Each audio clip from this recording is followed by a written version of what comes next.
Hello दोस्तों, आज की कहानी का शीर्षक है बुद्धि का चमत्कार। आज से कई 100 साल पूर्व की बात है। एक गांव में राम सिंह नामक एक किसान अपनी पत्नी व बच्चे के साथ रहता था। राम सिंह अनपढ़ व गरीब था, मगर अपने बेटे सुंदर को वह पढ़ा लिखा कर किसी योग्य बनाना चाहता था, ताकि उसका बेटा मजदूरी न करता रहे। अपने पुत्र से उसे बड़ी आशाएं थीं। लाखों सपने उसने अपने पुत्र को लेकर संजो डाले थे। वही उसके बुढ़ापे की लाठी था। उसका बेटा सुंदर भी काफी बुद्धिमान था। वह गांव के पंडित कस्तूरी लाल के पास जाकर शिक्षा ग्रहण कर रहा था। उसने भी अपने मन में यही सोचा हुआ था कि वह भी पढ़ लिख कर बड़ा आदमी बनेगा और अपने माँ बाप के कदमों में दुनिया भर की सारी खुशियाँ और सारे सुख लाकर डाल देगा।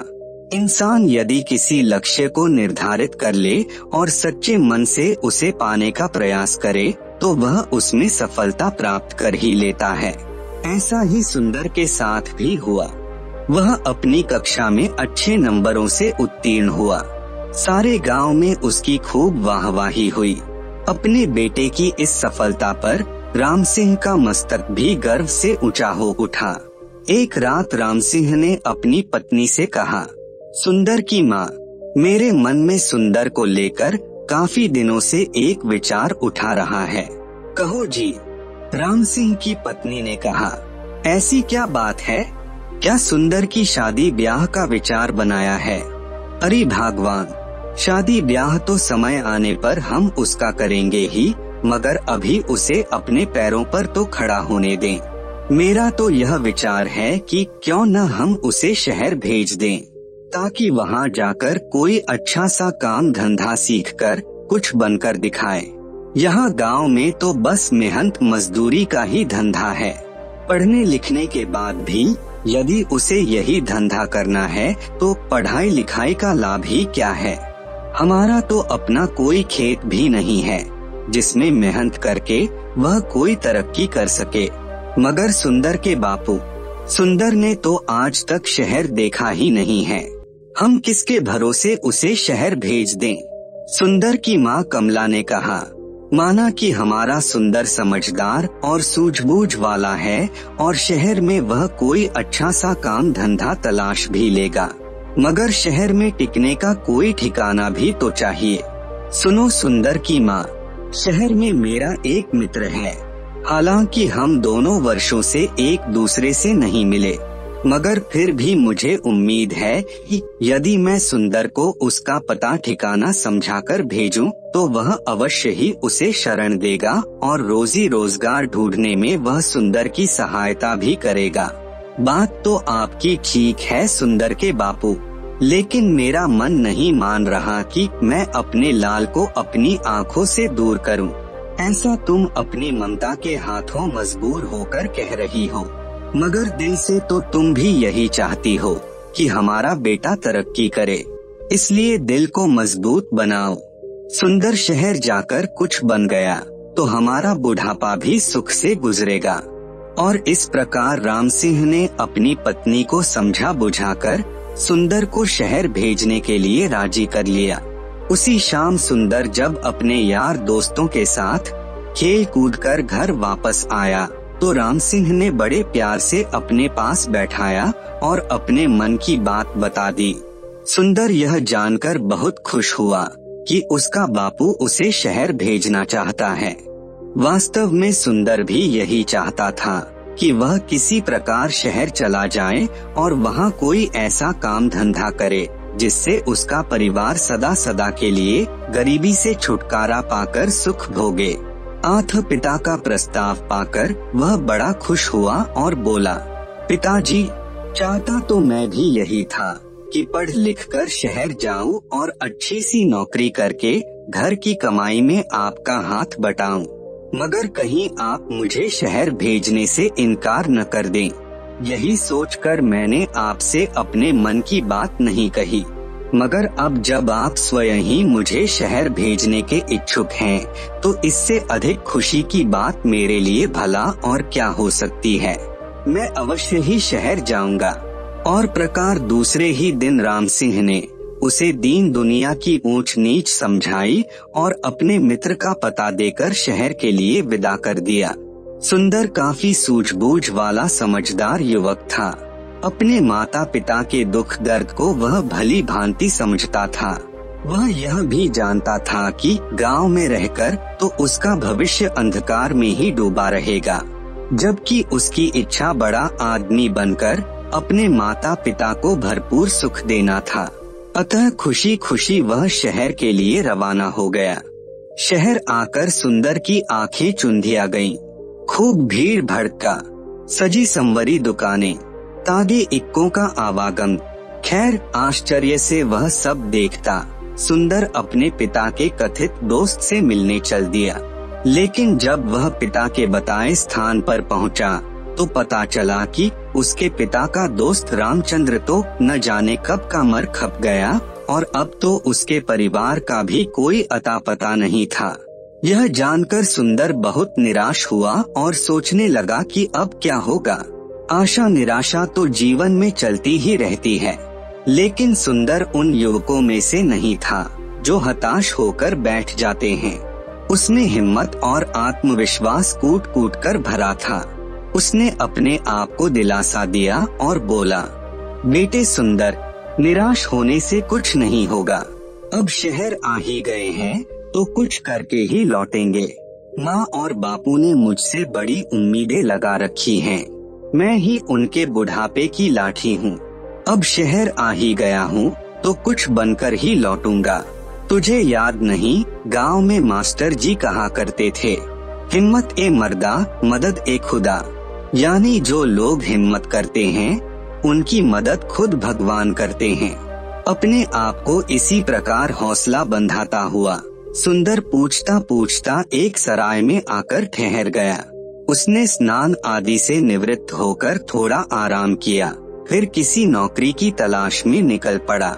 वह जहाँ भी नौकरी मांगने जाता, दुकानदार उसके बातचीत करने के ढंग और उसकी सूझबूझ से प्रभावित तो होता, किंतु कोई जान पहचान न होने के कारण उसे नौकरी नहीं मिल पाती थी। इसी प्रकार कई दिन गुजर गए। सुंदर गांव से अपने साथ जो रुपया पैसा लेकर आया था वह भी लगभग समाप्त होने को था। अब तो सचमुच सुंदर को चिंताओं ने घेरा। वह सोचने लगा कि में उसकी कोई जानकारी होती तो अवश्य ही उसे कोई नौकरी मिल जाती। एक दिन की बात है, सुंदर थक हार कर एक पेड़ के नीचे बैठा मौजूदा स्थिति के विषय में सोच रहा था। उससे कुछ ही दूरी पर राज कर्मचारी पेड़ की ठंडी छाव में बैठे गपशप कर रहे थे। अनमना सा सुंदर उनकी बातें सुनने लगा। एक दूसरे से कह रहा था, कुछ भी कह भाई रामवीर, तू है बड़ा नसीब वाला। हम दोनों साथ साथ ही राज दरबार की सेवा में आए थे, मगर तू तरक्की करके राजा जी का खजांची बन गया और मैं रहा सिपाही का सिपाही। इसे कहते हैं तकदीर। तकदीर भी उन्हीं का साथ देती है गंगाराम, जो सूझबूझ और हिम्मत से काम लेते हैं। मैंने अपनी सूझबूझ से कुछ ऐसे काम किए कि महाराज का विश्वास पात्र बन गया और उन्होंने मेरी ईमानदारी देखकर मुझे खजांची बना दिया। न भाई, तो जरूर किसी साधु या फकीर से कोई मंत्र वंतर पढ़वा कर लाया होगा, जो इतनी जल्दी इतनी तरक्की कर ली, वरना मैं क्यों न किसी ऊंचे पद पर पहुंच गया। भैया, तू मुझे भी अपनी कामयाबी का राज बता। तेरे जैसे लोग इसी चक्कर में रहते हैं कि पकी पकाई मिल जाए और खा लें। अरे भाई मेरे, अगर इंसान में हिम्मत, हौसला, ईमानदारी, साहस और सूझबूझ हो तो वह पहाड़ को खोदकर नदी बहा दे। देख, तू वह मरा हुआ चूहा देख रहा है ना? रामवीर ने सड़क के किनारे पड़े एक मरे हुए चूहे की ओर इशारा किया। हाँ, देख रहा हूँ। आने जाने वाले लोग भी उसे देख रहे हैं और घृणा से थूककर दूसरी ओर मुंह फेरकर निकल रहे हैं। रामवीर भाई, मैं तुझसे तेरी कामयाबी का रहस्य पूछ रहा था और तू मुझे मरा हुआ चूहा दिखा रहा है। ये क्या बात हुई? गंगाराम, मैं तुझे कामयाबी की बाबत ही बता रहा हूँ।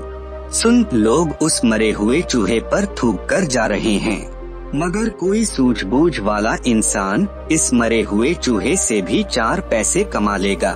भैया, मेरे अक्ल का इस्तेमाल करने से ही इंसान कामयाबी हासिल करता है। जंतर मंतर से कुछ नहीं होता। मैं समझ गया भाई रामवीर। निराश सा होकर गंगाराम बोला, तू मुझे अपनी कामयाबी का राज बताना ही नहीं चाहता। खैर, कभी तो मेरे भी दिन बदलेंगे। अब चलते हैं। इस प्रकार वे दोनों राज कर्मचारी उठकर चले गए। वे तो चले गए, मगर खजांची रामवीर की चूहे वाली बात ने सुंदर के दिमाग में खलबली सी मचा दी। उसके दिमाग में रामवीर की कही बात बार बार गूंज रही थी। लोग उस मरे हुए चूहे पर थूक थूक कर जा रहे हैं, मगर कोई सूझबूझ वाला इंसान इस मरे हुए चूहे से भी 4 पैसे कमा लेगा। सुंदर सोचने लगा, खजांची की बात में दम है। जिस देश में मिट्टी भी बिकती हो, वहाँ कोई चीज बेचना मुश्किल नहीं, मगर इस मरे हुए चूहे को खरीदेगा कौन? कैसे कमाएगा कोई इससे 4 पैसे? चूहे को घूरते हुए सुंदर यही सोच रहा था, लेकिन उसकी समझ में नहीं आ रहा था। तभी सड़क पर उसे एक तांगा आता दिखाई दिया। तांगे में एक सेठ बैठा था, जिसने एक बिल्ली को अपनी गोद में दबोचा हुआ था। बिल्ली बार बार उसकी पकड़ से छूटने की कोशिश कर रही थी। अभी घोड़ा गाड़ी सुंदर के आगे से गुजरी ही थी कि बिल्ली सेठ की गोद से कूदी और सड़के के किनारे की झाड़ियों में जा घुसी। अरे अरे तांगे वाले, तांगा रोको, मेरी बिल्ली कूद गई। सेठ चिल्लाया। तांगा रुका और सेठ उतरकर तेज तांगा रुका और लपका। अरे भाई तांगे वाले, देखो, मेरी बिल्ली उन झाड़ियों में जा घुसी है, उसे पकड़ने में मेरी मदद करो। सेठ झाड़ियों के पास जाकर बिल्ली को बुलाने लगा। पूसी पूसी आओ। इसी बीच तांगे वाला और सुंदर सहित कुछ अन्य लोग भी वहाँ जमा हो गए थे।